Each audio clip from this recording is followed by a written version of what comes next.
Breaking new developments in the search for Nancy Guthrie. Pima County deputies have been able to take some people off the list as they search for her abductor. Thanks for joining us. I'm Valerie Cavazos. It's now week 3 since the mother of Today host Savannah Guthrie was believed to be abducted from her home. But something else is still attracting police. Now, apparently, bomb squad, as you said, and even the SWAT teams up to Annie's house for whatever reason. I don't know how big their property is, what kind of neighbors they have around there. Do they have problem neighbors? Is that someone who they're suspecting may be involved here? I know the family can't be ruled out, but the bottom line is with these videos, the monster of Tucson, and we finally have seen his face. All we got to do is take that mask off. Sheriff Chris Nanos confirmed to 13 News that all family members have been eliminated as a suspect in Nancy Guthrie's disappearance. He tells us they were eliminated in the first few days of the investigation. There's a lot of fear and concern about this case that's out there. This is unusual. Middle of the night kidnapping in an affluent area of Tucson of a victim that you really would not expect to be a victim of a crime like this. A lawyer from the Jodi Arias case once said, by the way, I wrote about 6 books on that case, motive is typically sex or money or both, or words to that effect. In this case, I doubt whether the motive was sex, and it's unclear that it was money. According to page 6, authorities have not been able to pin down a clear motive, and there were no valuable items missing from Guthrie's Tucson area home. Now, bear in mind, the perpetrator was there for 40 minutes. That is what makes me say this is a kidnapping, Nanos said. The motivation for it is where we get stuck, right? Is it for money? I mean, we had the one demand where they asked for money, he continued. But is it really for money, or is it for revenge for something?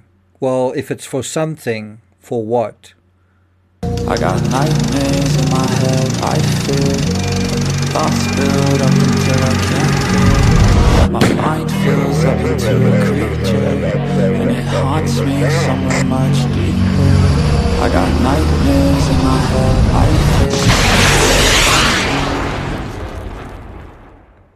If it's revenge, revenge for what? In fact, if you think about it, the motive appears not to be money, given the willingness of the family to pay money. And, they have said, we will pay. And that is assuming any of the ransom demands are real. If all of the ransom demands aren't real, then why haven't there been any ransom demands? Why doesn't this person seem to want money? If the motive is revenge, which is something I've suspected very early on, then we could be dealing, as I say, with a political motive, and then the motive here is actually to hurt Nancy. Someone's feelings have been hurt, someone's belief system has been impinged, and the person wants to get revenge for that by physically hurting Nancy and perhaps torturing her as well. And perhaps during that period when that person was inside her home for 40 minutes, he just got angrier given what he felt he was dealing with.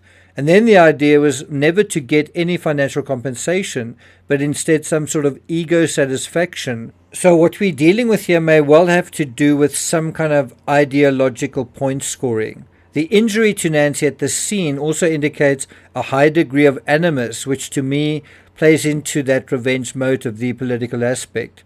You wouldn't abduct a high-value person for the purposes of ransom and then hurt them straight out of the gate. Why? Because that might endanger your ransom.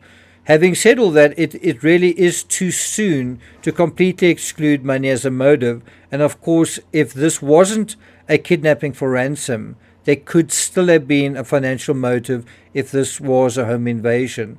But that then raises this question, why was Nancy taken?